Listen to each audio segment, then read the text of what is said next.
All right, so this is a special episode of The East is a Podcast, Tanky Group Therapy, episode number 4.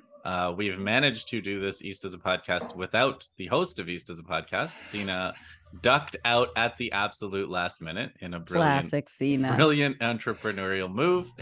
And I just respect it. I respect it. So this is also going on the Anti-Empire Project, and it is going to go on The Brief. So this is a special episode, cross-posted everywhere. You will probably, if you've subscribed to all 3, and I know there are a few of you who do, you're just going to see it everywhere you look. And that's just how it's going to be. That's how it's going to be. So Tanky Group Therapy is basically a go-around. It is a go-around. We introduce ourselves. We talk about what we've been thinking about, and we try to mutually support each other because this is one of the worst times, one of the darkest times of all of our lives. And we're not even there, which is like part of the frustration, I suppose. But yeah, so here we are. I have with me Mateo Capasso, I have Nora Barrows Friedman, and I have John Elmer. Everybody, I think, knows Mateo recently hosted an episode of East of the Podcast. Nora and John are on the Electronic Intifada live streams. They're on The Brief. So, anytime you want to check these out, we will be churning out the content, as Sina likes to say. So Mateo, we will start with you. We just watched you on Rania Khalek's show, Dispatches. You talked about where this is all going in terms of the West and fascism in Europe. Why don't you give us, if you want to give us a little summary of what you said there, but also like what you've been watching since then. Thanks. And thanks guys for organizing this, to be really relentless and organize these sessions, because I'm just gonna go first on the fact that there was a little bit of reluctance of myself in showing my face when this whole thing started, for a personal reason mostly. I have to say that the attacks out there are strong. I don't really care professionally, but we all see how much this is going to, and I think this is going to impact all of us in the long run. So it's really something that but we know we need to be on the right side of history. So there you go. First thing that I have to say is on an emotional level, I can't switch that precisely because this is a therapy. The amount of anger, powerlessness, and pain. I'm often in pain. I have to admit that. I can't say I'm not in pain, and I need to be able to share this with you guys because we try to provide analysis, we try to understand what's happening out there, but like everybody who's watching what it's unfolding is just fucking tremendous to witness. It's not easy. So the struggle, makes us human, reminds us that we're human beings, otherwise we can't do the struggle.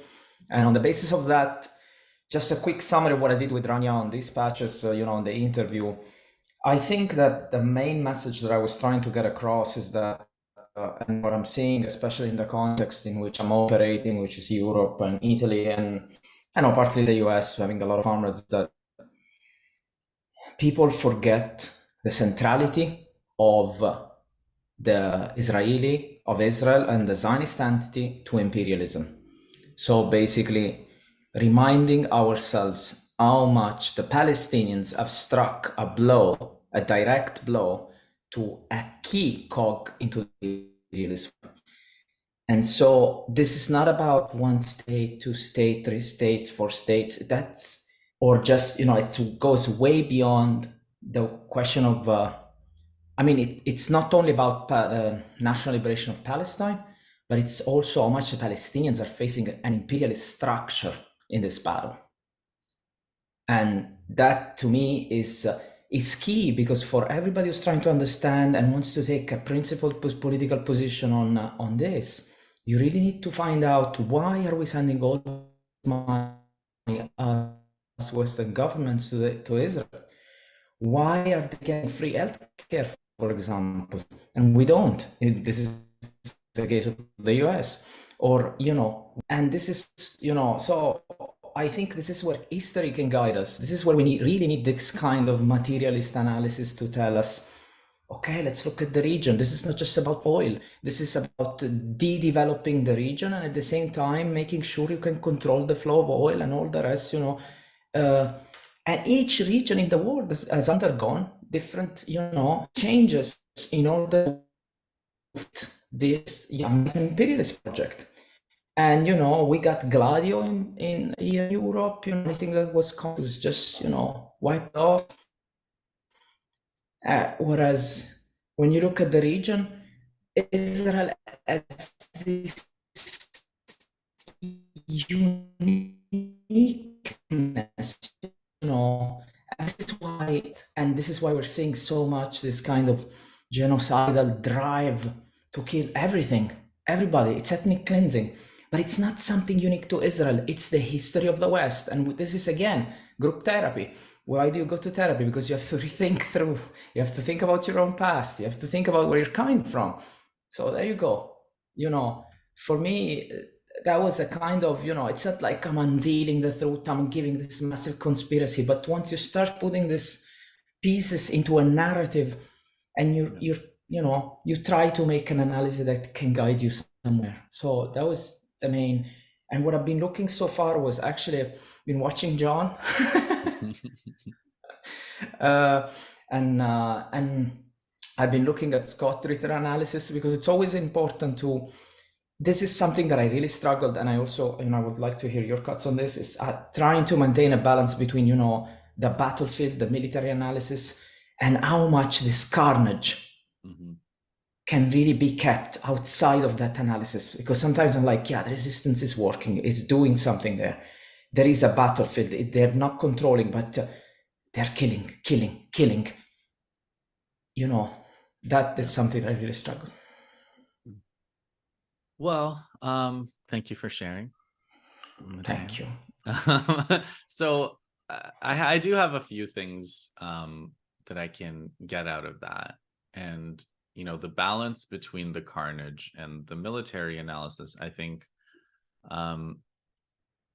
we always struggle. We look for analogies, and it's natural, especially with Israel-Palestine, to look at like Hezbollah and previous rounds of warfare between Israel and Hamas and Gaza.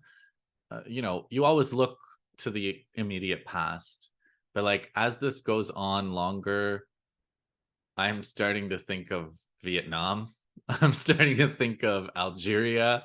And I'm starting to think of these wars that go on really long, and they're guerrilla conflicts. And you mentioned Ritter. I've been following Ritter too, but like Ritter is one of the only ones that I've continued to follow. I was following Ritter because of Russia, Ukraine, and I have pretty low. I have to say this. Again, we're all friends here. I have pretty low expectations of the pro-Russia military analysts in terms of their ability to understand Palestine. That's partly because, I don't know how to put it. It's partly because, let's just say, they're not necessarily anti-colonial in their mindsets.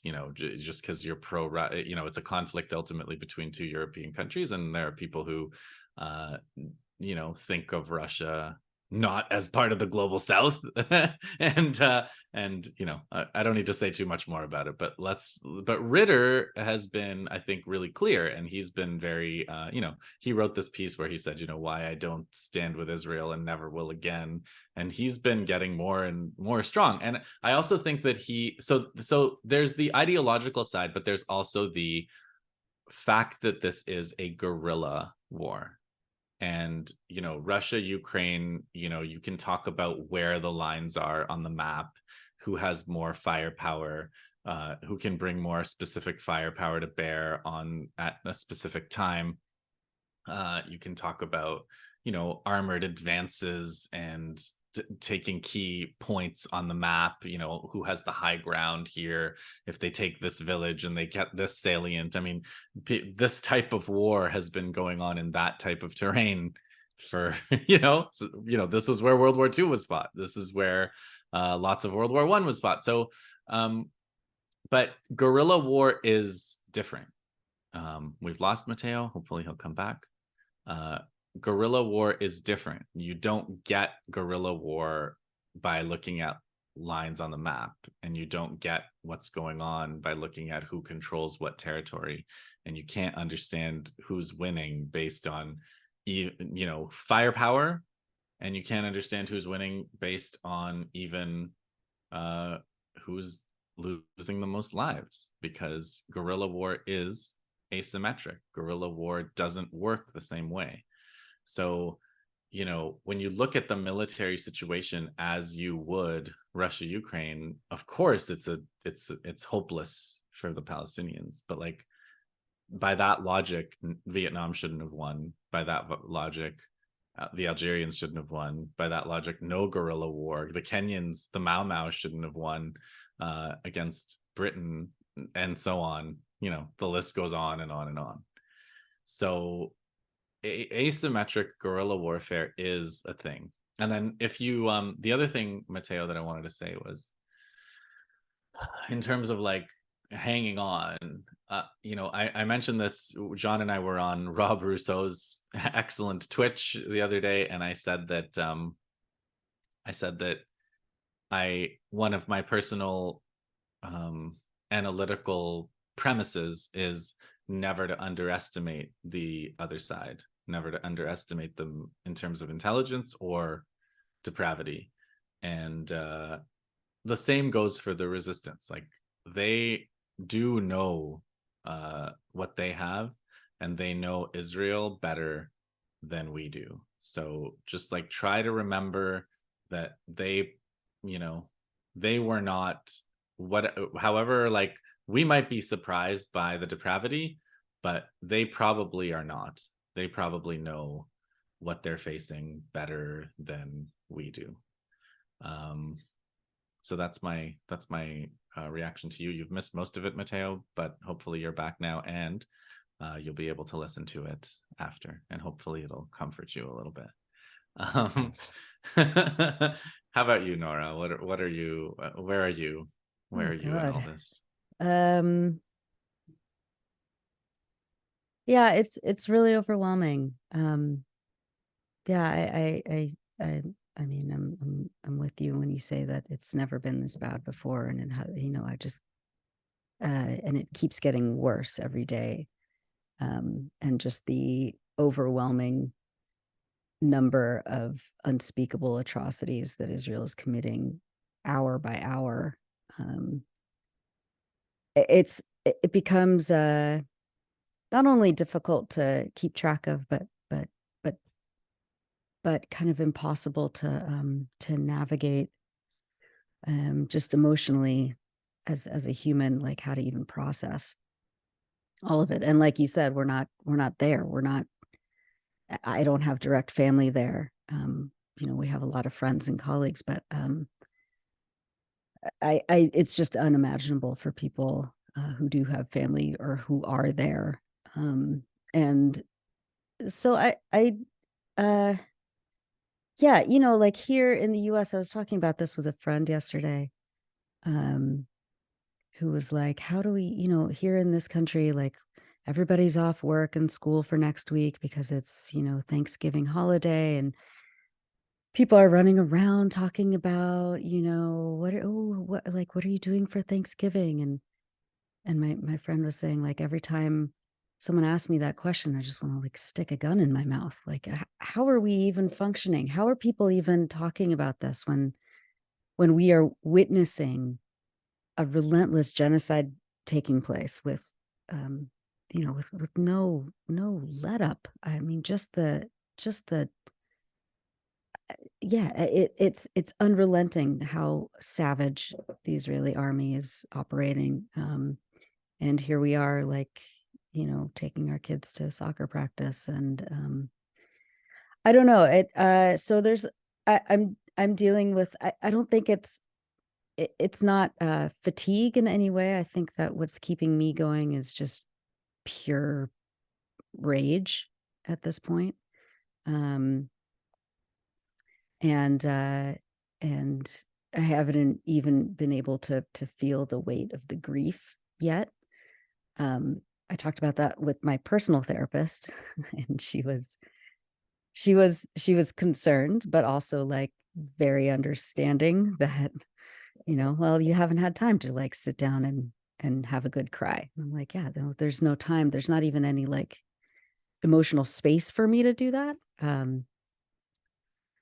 So I don't know. We're coping. I'm coping. We're all figuring out how to cope and how to like contain this unbridled anger and rage and disbelief. I mean, it's unbelievable. And then at the same time, I'm like, these like Kassam mixtapes come out on Twitter. John was just tweeting about, and it's like, along with the unbridled rage, I'm like, there's just so much pride that I feel. And Palestinians are not, I'm not Palestinian. They're, this is not my struggle, but there is a universal, like international pride that people all over the world are feeling when these kinds of videos come out, showing the remarkable courage and bravery of these guerrilla fighters who are taking on, one of the most vaunted militaries in the world. And delivering blows that the Israeli army never saw coming. And then we're seeing what's happening with Yemen, and the forces there that are doing their part, and of course Hezbollah in the north that's doing its part, and Israel can't come back from this. So that's something else, Nora, Can you talk about that the ship news today? Well, it's still morning for me, and I still haven't gotten through all the news items yet that I want. And there's so I just saw like the headlines and some of the photos that have come out. If Matteo or John has anything else to say about the ship. I mean, basically it's like they're making Israel unsafe anywhere in the region, whether it's in the Red Sea or in the Mediterranean. Israel is not going to proceed with business as usual after this. They're making sure of that. So the ship news is basically that Yemen's navy boarded and seized. With an helicopter. Yeah, they landed on this vessel and they seized this, what the Israeli army said, partly owned. Yeah, the Galaxy Leader. You sent this actually. Yeah. Yes. The incident of the hijacking of a cargo ship by the Houthis near Yemen in the Red Sea is a very serious incident on a global level. This is a ship that left Turkey on its way to India with an international civilian crew without Israelis, meaning flags of convenience, meaning this is the way all shipping works throughout the global economy. Why is the Israeli military so upset about it? They said it's not an Israeli ship. The ship Galaxy Leader, not only is it not Israeli, it was leased from a British company to a Japanese company. The British company that leased the ship to the Japanese is partly owned by the Israeli businessman Rami Unger. Any connection to Israel is purely coincidental. And what I said on our Twitter or our group chat before we got on air was like, even Israel is trying to distance itself from Israel at this point. I mean, that it's kind of significant and not, of course, their intention, but this is what we're seeing. But like, why didn't Britain and Japan object? Right. Exactly. Yes. It's their ship, right? Like, yep. Yeah. Amazing. John, you unmuted. Do you want to? No, is it my therapy turn? You're up. Well, I have the only other reaction I have to Nora. I don't know whether you guys have this, but it's like personal life wise, I'm sort of like just trying to avoid contact with people that I don't know are solid. It's not exactly like a boycott. It's just that like it's like I don't want to have to hear a talking point. No, I don't want to have to hear a genocidal talking point. No. Like I don't want to have to, no, because I can't like when we work on this, it's work, and it's like in my life I can't really be the guy that like responds to talking points and debates and stuff. Like I can't do it. I can't do both. So I don't know if you guys are having that experience. That's been my I'm in total seclusion from most people. Yeah. I'm self-canceling. I'm just Yeah. self-canceling. It's just complete self-canceling. And Yeah. it's also like you meet people you know, and you're just like, oh, Yeah. hi there. Yes. You Yes. know? Yes. Who's gonna be the one to say yeah. So. Oh yeah. Yeah, you don't want to talk about that. I mean, it's if the only reaction I had to Nora is that the sense of normality, I don't think it's there. I don't think we can find it. I don't think we should even try to look for it. It's been a, you know, a struggle for me, for us. It's unprecedented. It's gonna stay like that, and yeah, I mean, we have to sail it through. I don't know if we're gonna make it, but that's how I feel. I mean, this is not normal. To me, this is not normal. It's just not. It's not. It can't be. This is not normal. It's not. But it's also, it's becoming me at the same time. Yeah. You know, like I've you know what I, you know, when sometimes you know you have this hyper sensitivity to things. Now I can feel everything inside me. Yeah, that's and trauma. It's so clear. Not a professional therapist, but I've read enough to know that that's trauma. Yeah. Okay, John, you're up. Okay, well, thanks for having me at the trauma therapy session. Yeah, this week was just brutal. Like watching the concerted attack on the hospital for the last 10 days, I think even shocked people who thought that we were ready for that. I mean, just the carnage of the last 6 weeks, but then to try to wrap your brain around that carnage happening without functioning hospitals to help people it's difficult to wrap your brain around. I mean, I talk to medical professionals who are affiliated or adjacent to Shifa, and I find it hard to even understand the level of what they're saying. Like I have to ask questions that seem like such basic questions, because we can't believe what it would look like to operate a hospital without supplies, without fuel, without water. And everything is getting to the point where it's so critical that when they're making these kids go on these, you know, basic, like almost death marches in some cases down to the south to get out of Gaza City.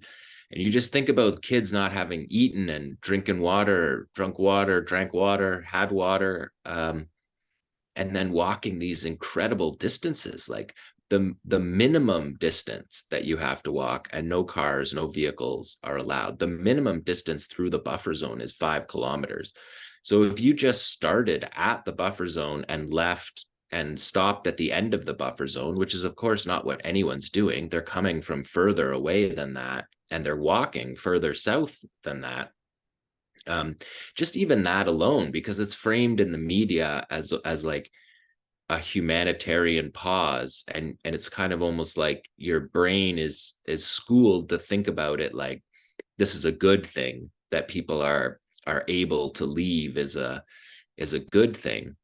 And we don't really have time or the inclination to really dig down in that, like, you know, just to even hear the stories of what it is like to do that walk for people who survived, is just brutal. And then now we're starting to see the stuff that, I mean, we worried about for this whole war, that when you push everybody into these, you know, 2 or 3 places in each neighborhood, and there's thousands of people sleeping at these United Nations schools with nothing, no defense, no protection at all, sleeping out in the open. And then Israel's starting to hit those places. And it's just that the number of casualties that comes from that, from pushing people into one spot and then hitting them when they're all clustered together like that, it's so brutal. And then it's kind of like you you wake up the next day and it's like, is there time to go back to yesterday's horrors? Like, yesterday was an absolutely brutal day in the Gaza Strip. The massacre at that UN school, I think we're going to hear about that again. That's the kind of thing that comes up in a war crimes trial for sure.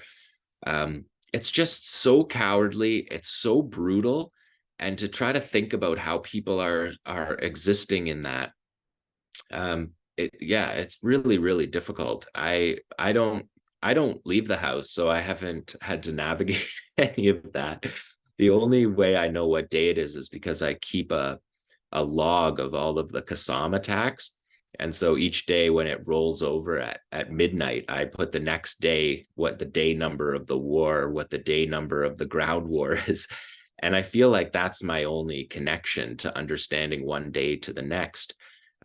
Because you don't really get an opportunity to even process the day before that happened. And then you're kind of confronted with the next day.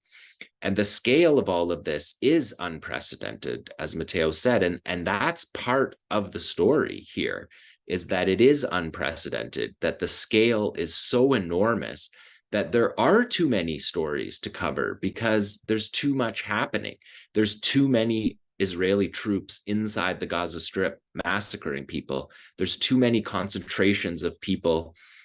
There's too many death marches that are happening on small levels, because before people did the long march, they all did short marches where they walked a kilometer or two to try to get out of the neighborhood that they were in before they ended up deciding to go south. And you don't really get, I'm not suggesting that we need to be able to, process all of this as some part of this war. Like, when you compare it to what people are living on the ground, I have a hard time. I try just to not talk about it too much and just stay working, but the scale and the communications that we're getting from our friends in Gaza, they disappear for 2 and 3 days. Like to try to process that, like what that means and how you should behave in those 3 days. And I'm always worried, like I said on the other therapy show, like I am always concerned, because what Nora said, because it's not my family, because they're my friends, because they know that we have a high tolerance for this kind of stuff.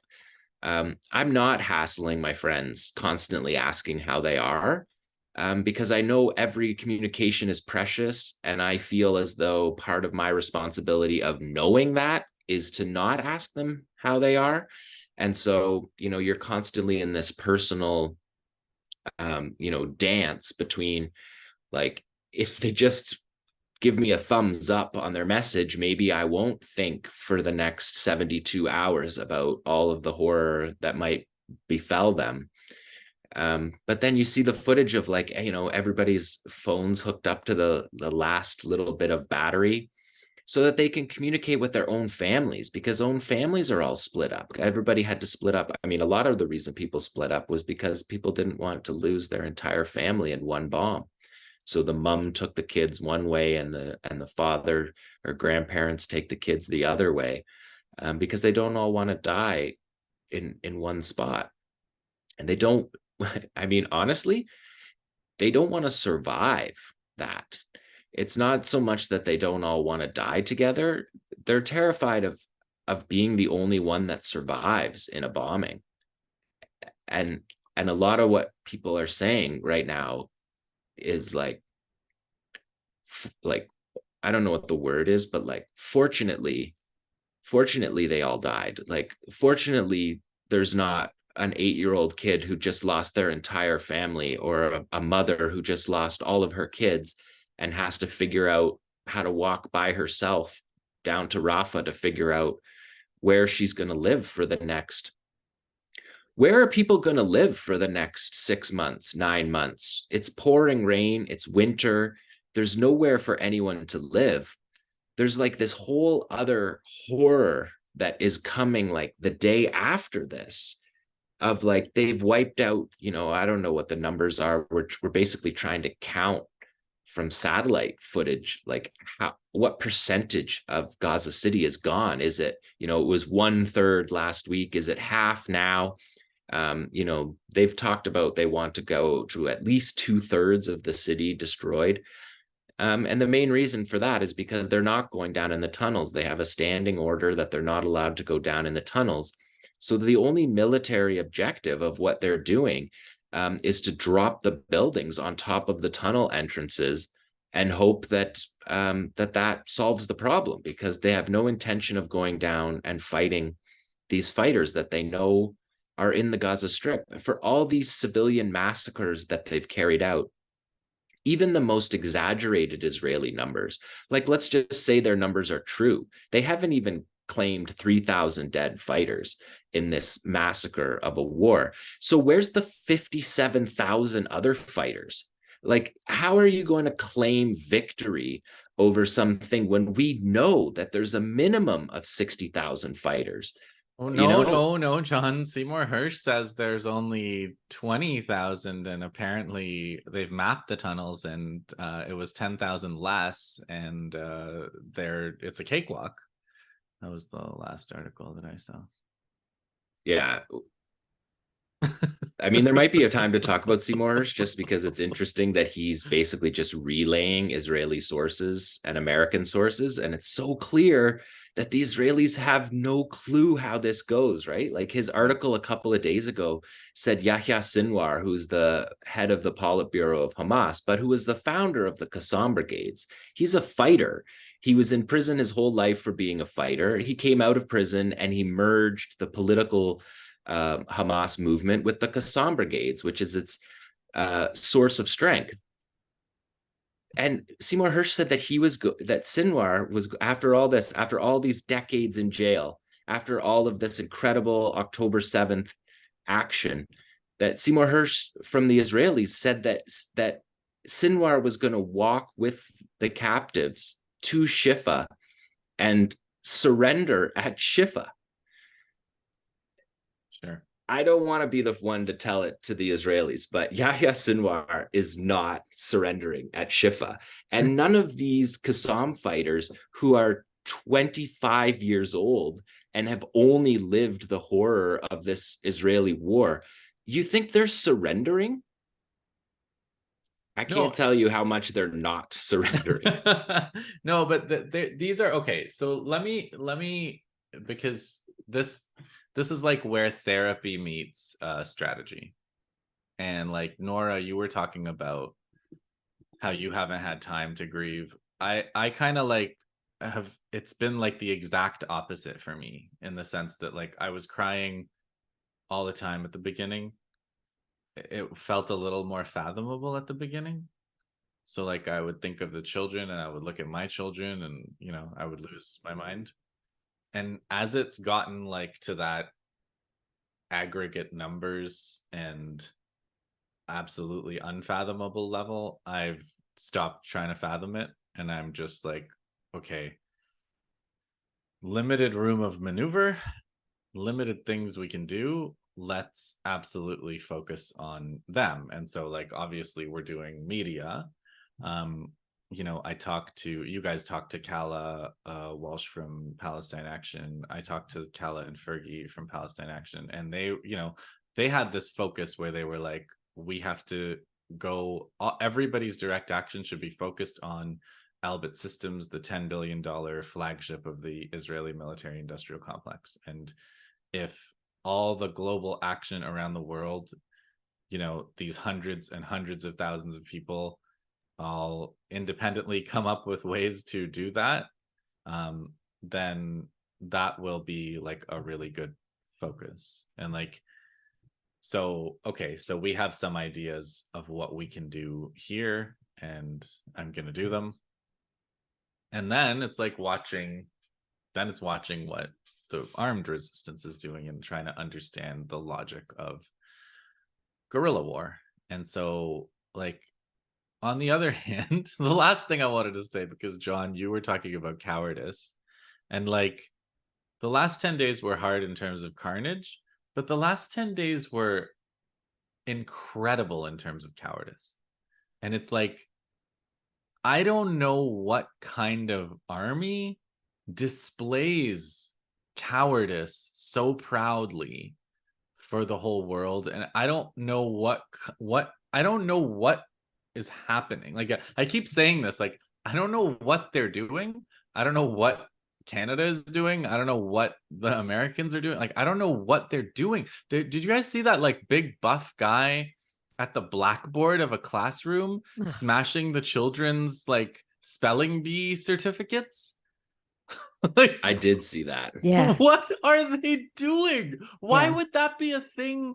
You know, and like planting the flag on the hospital and like bragging about blowing up this part of the hospital and then that part of the hospital, and then taking selfies of like planting snipers in schools and shooting people with white flags. And it's like, we're just like, they're trying to redefine one person I follow on Twitter, Q Anthony, I think it's Noble Q Ali is the handle.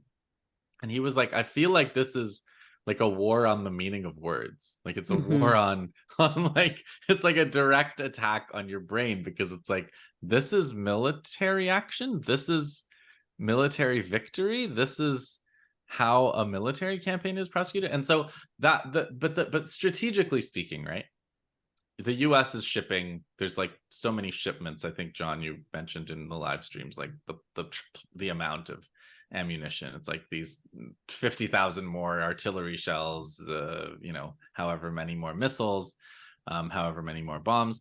So they're not going to run out of those things, but it's you don't see shipments, plane loads of tanks, because the tanks are heavy. And I don't think it's a coincidence that one of the most finite elements of the Israeli arsenal, being armored vehicles, is what all of you know, the resistance efforts appear to be focused on, and all the videos you see. And it's like, when they run out of armor, which, if they want to do this war for a long time, they're going to run out of armor. It can't be replaced like bombs can or shells can. They are going to have to change their tactics and their strategies. And I mean, they're not gonna, that doesn't mean they're gonna go in with infantry and not armor. It means they're gonna just leave and bomb, right? So I just think that also is like, there are certain things that click for me in terms of like, oh, that's what they're trying to do. Like, that's what the resistance is doing here. It's like this, like, while and every day that Israel was bragging about dismantling a different ward of Shifa Hospital, Qassam was destroying, you know, up to double digits of armored vehicles. So I don't know. At least immobilizing them. I'm not sure if it's destroyed is doing a lot of heavy lifting in those two things. I think the tanks are incredibly well armored. You have to hit them in a particular way, but they're being at least damaged in such a way that they have to be dragged away and repaired in the field, which just implies more logistics for the Israelis. And we're still seeing videos now, 3 weeks on, where they're getting hit from behind in neighborhoods where they're not outside their tank controlling the intersection. So when they're saying they're like going block by block, if somebody comes in behind you and shoots at you with an RPG, you didn't clear that block. Do you own that block? Yeah. Who owns that block exactly? And then even the combat videos that we saw, like from Beit Hanun, which we've seen from satellite images, is basically been virtually wiped out. The Qassam fighters are fighting from building to building. Like, they're in the next building over. So that's about whatever the opposite of cleared is. If you're being hit from an adjacent building, then you are fighting close quarters combat, which is very far from cleared. So it's not clear that the Israelis are going to be able, like Gallant, the defense minister, who's, you know, it's important to note that the defense minister and the prime minister are both losing their jobs, right? That they're dead men walking. And so they do talk a lot more than the other people. A lot of trash, yeah. Yeah. So they're both lame ducks who are talking in an effort to sound strong, to cover up for the fact that should Israel survive for the next 100 years, every school kid is going to learn about who the prime minister was on October 7th, when this catastrophic failure of everything that Israel had built over the last 75 years, right? Like the way that these frontline settlers who are armed are integrated into the kibbutz security, and how the kibbutz security is interconnected with the police, and then the police are interconnected with the army. And that's the thing that the Qassam Brigades completely disabled. It's like they knew exactly how that functioned, and were able to disable it. So Gallant and Netanyahu are both talking the most. But yeah, Gallant said the other day that they're going to take months, and that they're going to move to the south. And I don't know, the Economist headline on their weekend story was that the war in the north is almost over. I'm not sure that I would put that prediction down on that, because that's not how guerrilla warfare works. The idea that we think that the Qassam Brigades threw all their most important fighters and all their most important resources at a fight that would last for 3 or 4 weeks, that doesn't seem to make any sense. These are the guys who decided with 1,500 went across the border, but Abu Ubaidah said 4,500 people, 4,500 fighters were involved in the planning and execution of October 7th. It doesn't seem to make a ton of sense in guerrilla theory to just throw those all, at the sharp spear of the Israeli invasion. They're going to wait until you are in a fixed place, till they can figure out their own, because a lot of the battlefield is changing every day, right? Like dropping buildings on top of their tunnel entrances it's not nothing. It closes that, it closes that entrance, but in a lot of ways it also makes it more secure, because they're really never going into that tunnel entrance if there's a 15-story building on top of it. But the whole way that the network of tunnels works, the spider web style, is that you should be able to re-access the same core tunnel line. So it might take Qassam a couple of weeks to fully understand what this massive carnage that Israel's inflicting, 15,000 airstrikes on this tiny little territory, when you don't have necessarily the same ability to be up on the ground level scouting everything.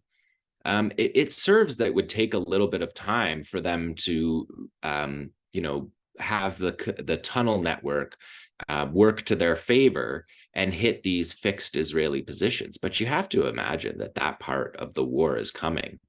I don't want to predict, but that would be the most, to me, would be the most elementary things about October 7th.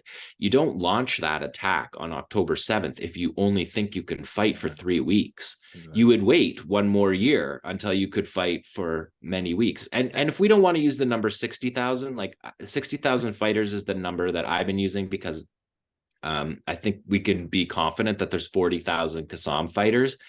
And there's thousands of Islamic Jihad and thousands of Al-Aqsa Martyrs Brigades. There's lots of unaffiliated people. All of those people are their battlefield changes every day, and so it takes them a little time to figure out where the places to hit are, where the concentrations are. All of that stuff serves to me that stuff comes later, not at the beginning. Mm-hmm. And the way that they've mass produced these anti-tank shells, anti-tank rounds, they presumably have enough to fight for months, because they knew that this was going to happen. And if they weren't prepared to fight for 3 weeks, or the Israelis think that they can starve them out by not having food for a few weeks, that I don't think that makes a ton of sense. So I think that the guerrilla war has barely even really begun. In a lot of ways, the way that they attacked the Israelis was not like a guerrilla army. It was like a proper army, right? Like they were structurally attacking their advances. And I think that then they'll melt into a guerrilla army that has the capacity, to fight probably for a long time, would be my guess. Yeah, so this is the question of like whose side is time on, right? So every day the humanitarian catastrophe gets worse, and Israel has been saying things like, we need time, right? We have a quote from one of these commanders, General Aviv Kohavi, and he says, time. He says all we need is time. We need to help the US give us time. The US gives the time. Right. But like, their economy, so Israel's economy obviously is losing hundreds of millions a day. Should direct action campaigns in the Western side of things step up, that could go higher. Israel is they're not going to run out of weapons or anything, but they could, their economy is in trouble. Their project as like a nice place to go, or a nice place to be, or like even nice people to be around, it's not going so well. And like people have made, I think everybody was obviously a little disappointed by that Islamic countries OIC summit, right? Okay. And it's fine. Like they didn't do anything. And they didn't announce an oil embargo or whatever. But like that was the first meeting. And it was a meeting of everybody together. So like Assad was there, and Saudi king was there, and they were all there. Erdogan was there, and like they were all there. And that already is different. And it's also like a sign of like we're not divided on this issue. Whatever, the declaration was weak, but that I don't know. I don't know if that was nothing. I think that was not nothing. It wasn't much. I don't know, Matteo, what do you think? I was thinking about, I want to start from your reflections on the Israeli economy, because when I think about Israel, I really think this is their entire state. It's basically everything is coming from the US. So I'm not saying that it doesn't make sense to say that the Israeli economy is going down, but it's being pumped by the US. So this is like Ukraine. The Ukraine is still standing. No. Is it? No. Standing? Yeah. No, standing. Standing is too much of a stretch. But what I meant is that it's at this point internally, it doesn't matter, how much the Israeli hotels are, sending emails asking for a donation, as long as, daddy sends money from the US. So on that front, I don't know. I think that they can withstand as long as they have the support of the West, the situation. I think the question of time, and I talked a little bit about Rania with this, and I think this is important. I connect to what John was saying, which is, once you get into a war of this magnitude, which is a war of liberation, it's probably, it's an early stage. We don't know where it's going to go. Maybe, you're going to have something about the hostages, which we can go back and talk about it, because I'd like to know what you're thinking about on that front. The political horizon and the way the resistance has been operating in relation to time, I see this is where the whole anti-imperialist, according to me, conception of time comes in. And you need to be patient. You can't be into that reactionary, wanting to mode of violence. You just want to bring back the status quo, and you want to do it violently, and I'm going to do it now. This is a steady, path towards, like, I don't want to say liberation now, but it's a political project built on steadfastness, on patience. And we've seen also this coming from Sayed Hassan Nasrallah speeches, and even looking at Hezbollah actions. By the way, the Northern Front is on fire. Lieberman, I think, was tweeting, it was, they're losing on that front. They're really losing. They're losing the settlers. There have been actually protests on that front as well. So, and they're so targeted, these attacks, that they're really capable of hitting the Israeli army very well. So on the question of time, I think this is where the regional equation comes in very much, according to me. And that's what you were talking about. And I am not entirely sure how to answer that question now, because the axis is there, has been showing that it's going to be there. And there is definitely coordination between the different forces of the axis of resistance. But at the same time, and again, it's not a question of being positive, but when you look at the battlefield, I cannot even fathom the idea that the axis of resistance prepared this war, this attack, thinking, oh, after October 7th, Saudi Arabia is going to switch on our camp. No way. There's no way. And the fact that you just said, I'm going to let you continue, but the fact that you just said you don't know how it's going to go regionally, that's already different. Yes. That's different from a couple of years ago when you knew that Saudi Arabia would be with Israel. You knew that the UAE would be with Israel. You knew that Turkey would be with Israel and not doing or there are things anything. You could predict and be 99.9% certain of. And now it's entirely unpredictable from one day to the next. Absolutely. Yeah. So I just just to conclude there, it's on the regional front. I think that as much as we're seeing what you were mentioning about, the more we're going to see direct attacks continue in the West, we're going to put more pressure, direct action. Sorry. Mm-hmm. The same, I think the same, equivalence, applies to the region. The escalation of the war is going to reveal, and in the escalation of the war and the unity of the resistance, not the carnage, because the carnage is already there. And Saudi Arabia was the last one to send aid, a truck of aid to Egypt.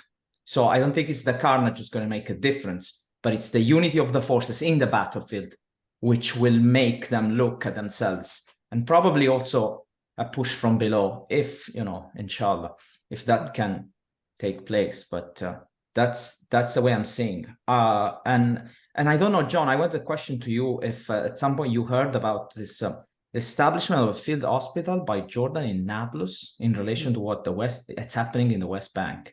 And I was wondering if you heard that, and if you have any idea. I have some, but I would like to hear it from you. No, I did just hear that. And I don't have anything wise. I'd be interested to hear what you have to say. It was just because it seemed that the Jordanians are condemning much more strongly what's happening. And there seems to be, that all the settlers have been armed in the West Bank. So sort of wondering whether the establishment in the Nablus area is an attempt to stop a possible takeover of the settlers of that area. But I know Jordan's under a lot of pressure, right? They're largely a Palestinian state, and there's a lot of internal pressure in Jordan to act. I know that they were forced to do token gestures in Gaza as well with a field hospital. I just think with this humanitarian thing, we need these countries to run the blockade. Run the blockade with one of the Turkish hospital ships, or and that's what this is, a crisis of unbelievable proportions that require people to do something from these other countries. And Qassam is not asking for that. They mocked that, but it's really unbelievable that Turkey, with its population inflamed as well, that these countries don't have, and with the US too, because it's not just like you're running an Israeli blockade and the Israelis are nuts and they'll do what they did to the Mavi Marmara and drop special forces and kill everybody on the ship. You now have American escorts all over the region too.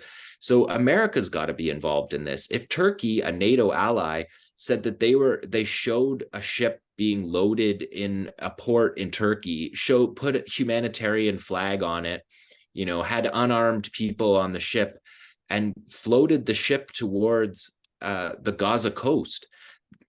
They need one of these ships that's a power station. Like the French have one. Most countries have them, these sort of, and floating power plants, floating.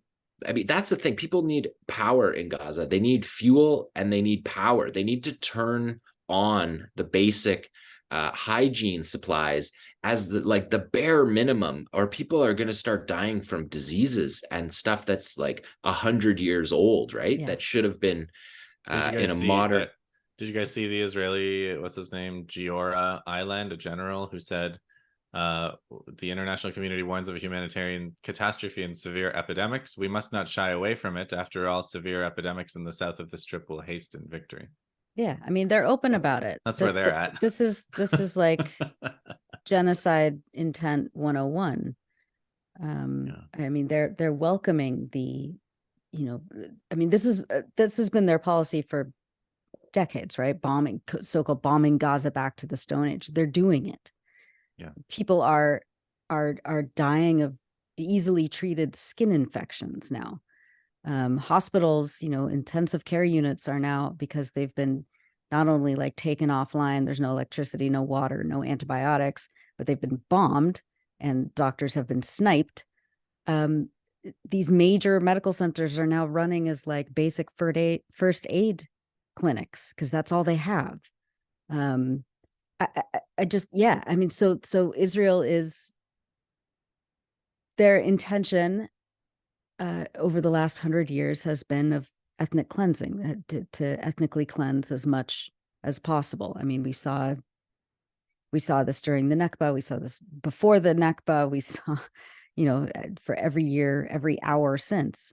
And they're openly saying it, and they're using this artificial, this man-made humanitarian catastrophe in order to make it go, quicker, or, like they're carpet bombing, and then they're also letting children die of skin diseases and things like cholera and dehydration.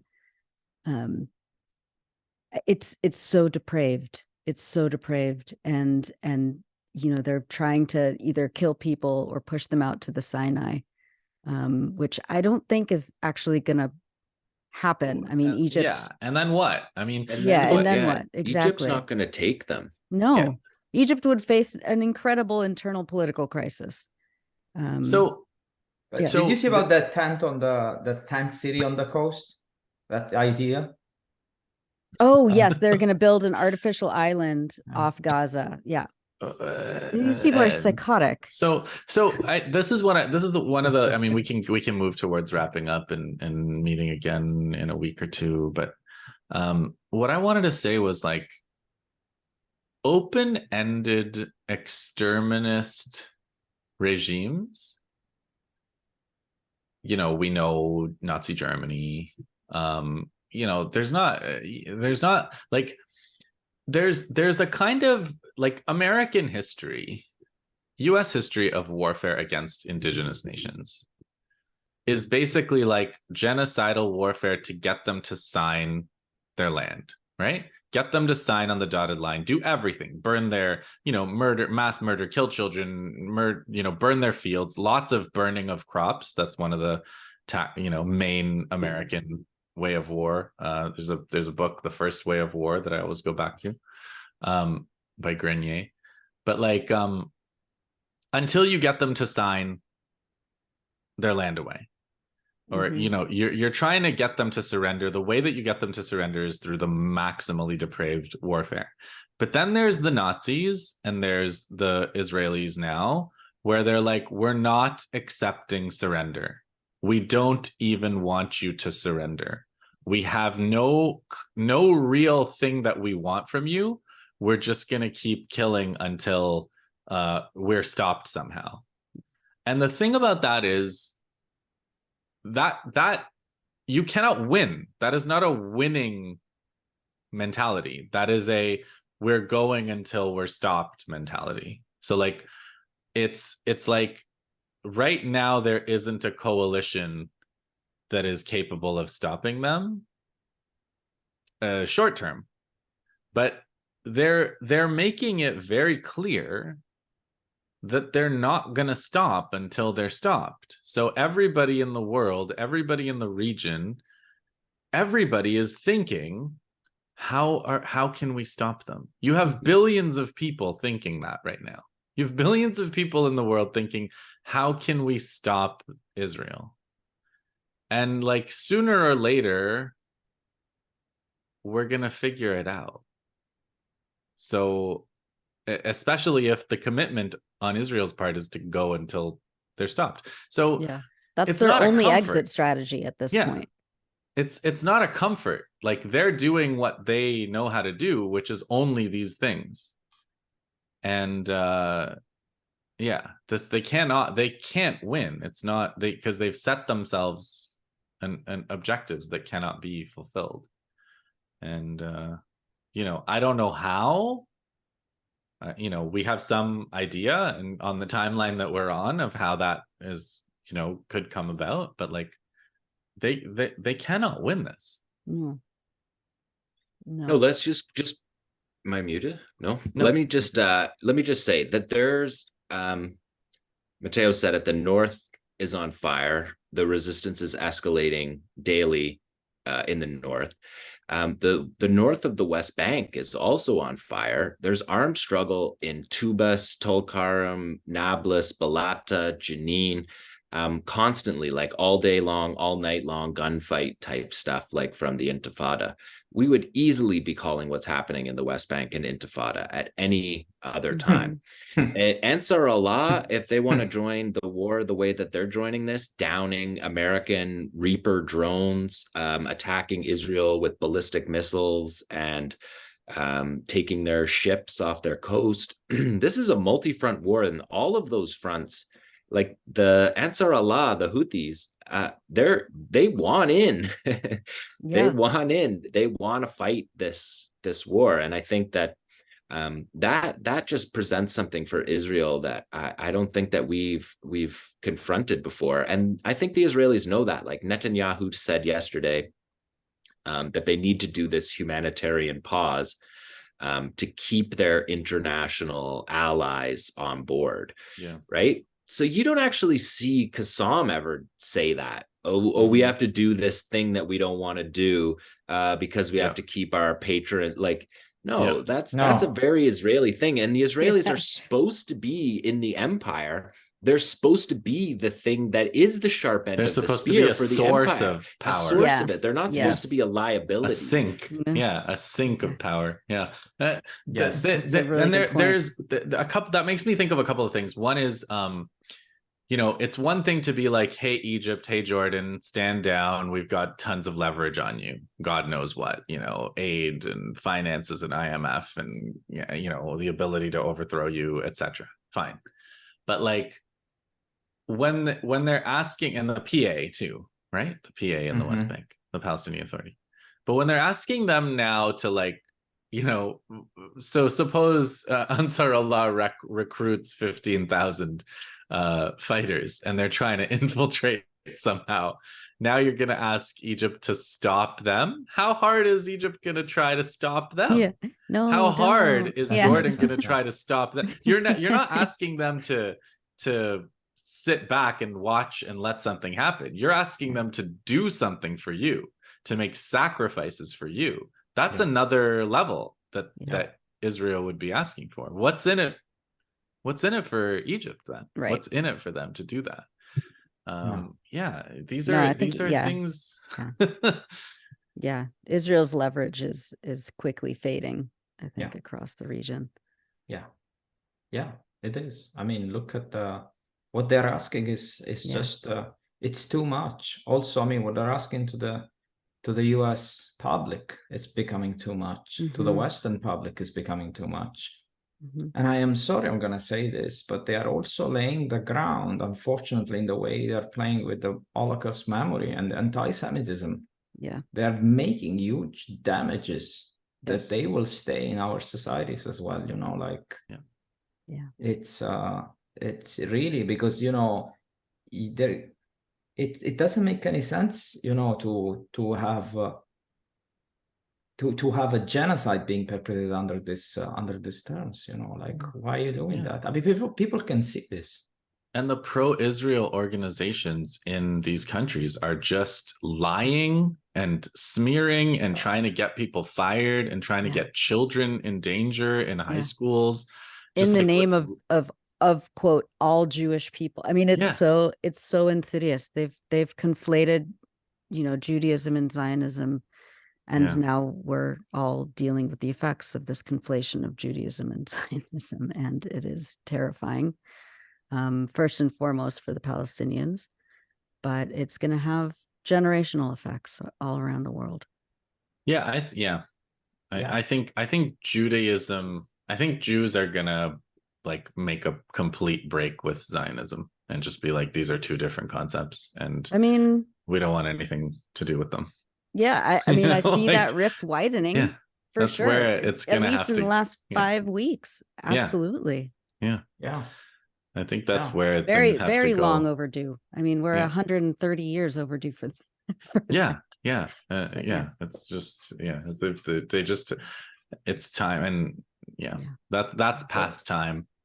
One last thing, in terms of my pro-Russia military analysts that I secretly read, one of the I want to just read you this because it's really interesting. This one that I'm reading, he's called Simplicius the Thinker, and he's very right-wing. At the end, he blames it all on the left. He's I don't know who he is. He writes very well, so I think his first language is English, but he's very pro-Russian. But he says, this is like, he says, look, we can take example from the defensive shield operation in 2002. There, Israel waged a similar incursion to cleanse Hamas and other groups. If you study that operation, it bears striking resemblance to everything currently happening. There were the same allegations of notable massacres. There was the dubious moral outrage from the West, including threats of major sanctions against Israel for war crimes, etc.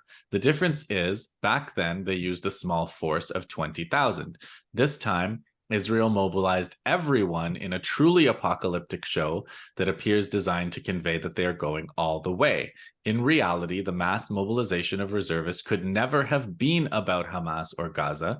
Some sources report Hamas fighters number less than 20,000. There you go. That's for you, John. And I wouldn't be surprised if it's even much less than that. Israel already has an active force of 150,000 men to easily handle this. No, the 360,000 on top was always meant to be a precursor for some type of total war against Hezbollah, which does seem to give credence to the idea about seizing South Lebanon, But the issue is Israel may not have read the cards right. They may have been counting on the full unconditional support of the US and the West. They may not have foreseen the fatal vibe change, which has swept the rug out from underneath their feet. So when he talks about the 500,000 Israelis, he's like, look, if you have an army of 500,000, you can take tens of thousands of casualties without feeling it. So it's not likely that Hamas is going to be able to win a war of attrition that involves defeating that many casualties. But again, I think this is a misunderstanding, and he says, look, Ukraine has lost about that many and they're still standing, as Matteo said. But there's a lot of differences, right? Ukraine is a much bigger country. In a guerrilla war, you're not willing to take that level of casualties. And Israel can't take that level of casualties. Exactly. They don't have 300,000 people to throw into this war, and I think that's why they're going so carefully, and that's why they're so.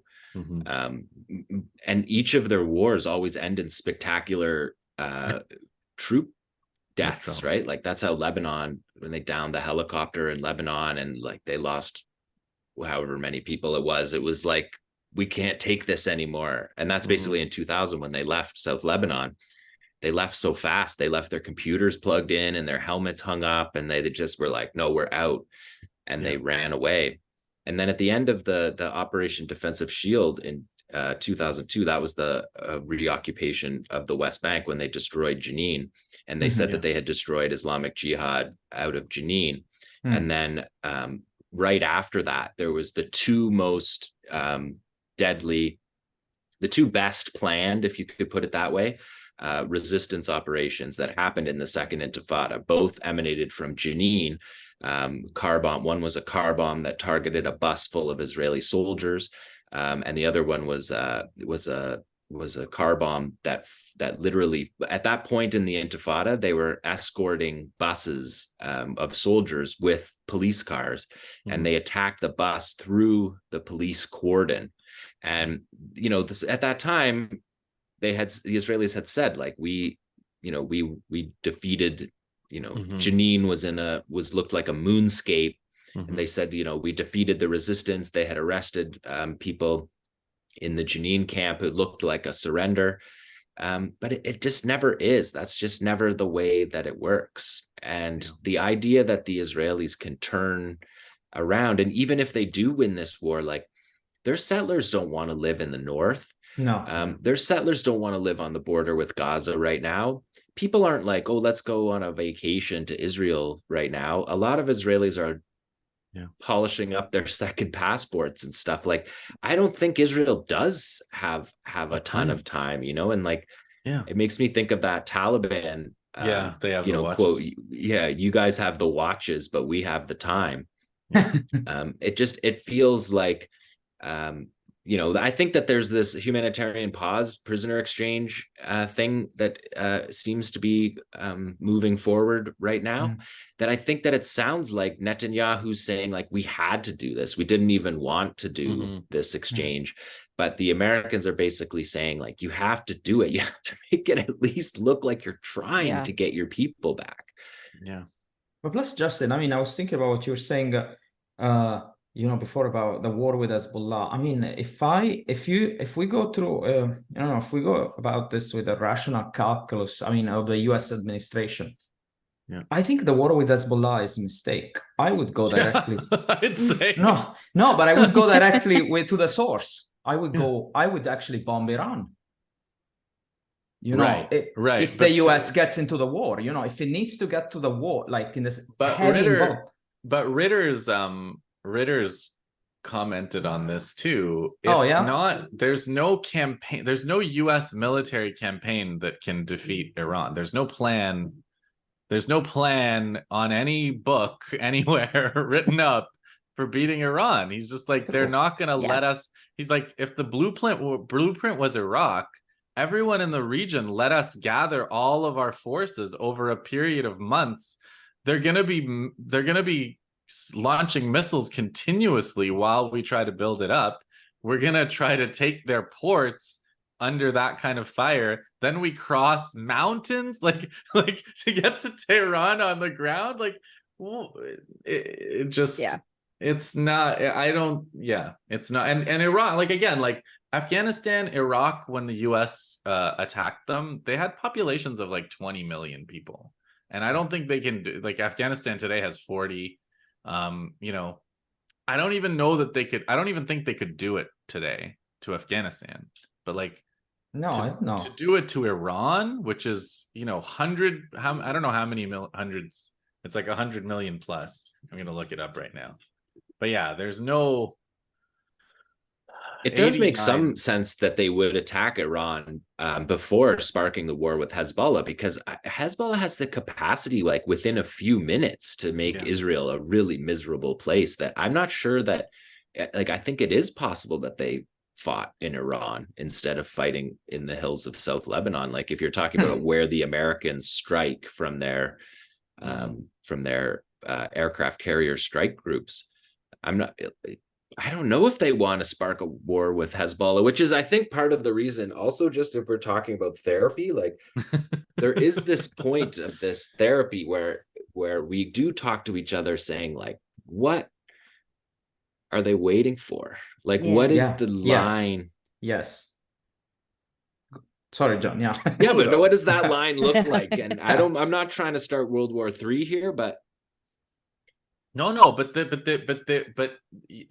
it's the resistance, it's not a it's not a we go in a big way. Like that's never the way Iran. Yeah, it's just incremental. Yeah, that's never the way Iran. And that does incremental things. is happening for It's sure. a There's no question. absolute But boiling, yeah, but it's an absolute boiling frog Yeah. situation. And but that's the People's Army. Yeah. I mean, that's a liberation that's war. People's You know, War. you have to Exactly. change the tempo of the war. You're not Yeah. fighting to massacre people. Yeah. You're fighting for liberation. You have an idea there. That's, you know, Yeah. I was actually rereading, I'm sure you read it, but Guevara on guerrilla method, you know, since the start. And you go through it. And that's exactly what he's talking about. It's a different conception of the world, really. It's not abstract. Yeah.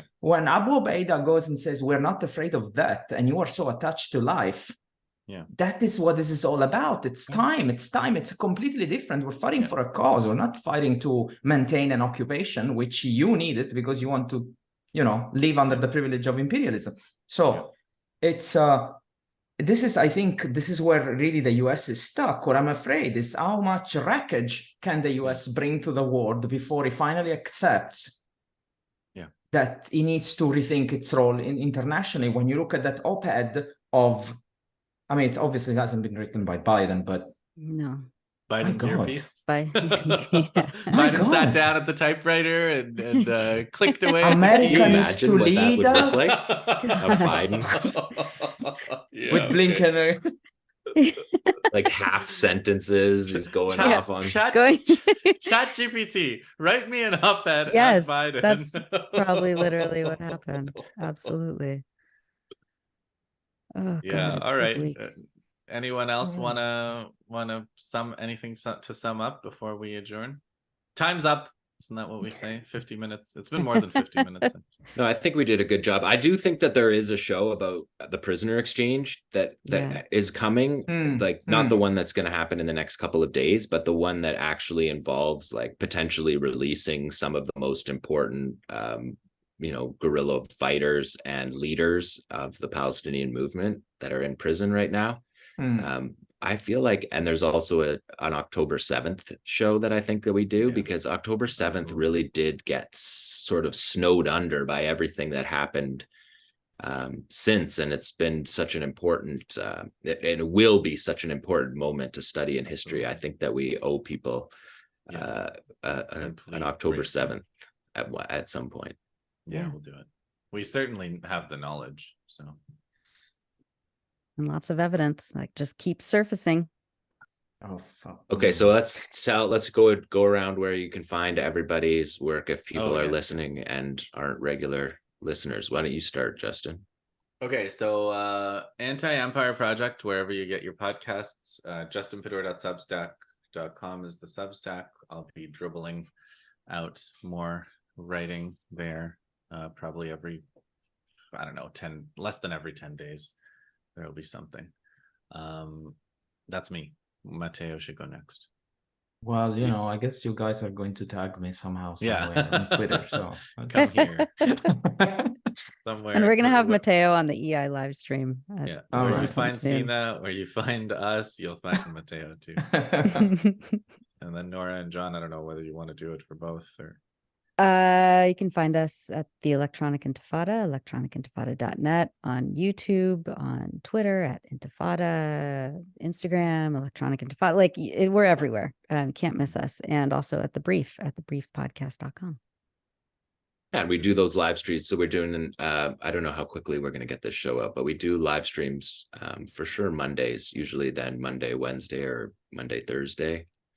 And we do those regularly. So keep tuning back in for those, because we try to stay on top of what's happening. And one of the interesting and really good parts about those live streams is that whenever possible, and it's becoming increasingly impossible, but we've had people from Gaza actually joining in our conversations. But the blackout that's happening right now in Gaza is very significant. So I'm not sure. They weirdly did ship fuel for Paltel, right? I saw what I think was a reputable source saying that.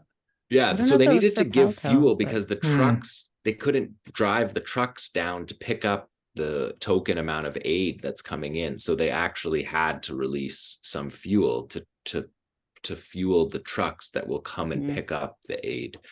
But it does sound as though they're getting closer to a first stages of an exchange that would involve a 5-day humanitarian pause, which hopefully will at least restock the hospitals and give people an opportunity to try to get the hospitals back functioning. I find it absolutely unspeakable that that closing down the hospitals in such a structural way.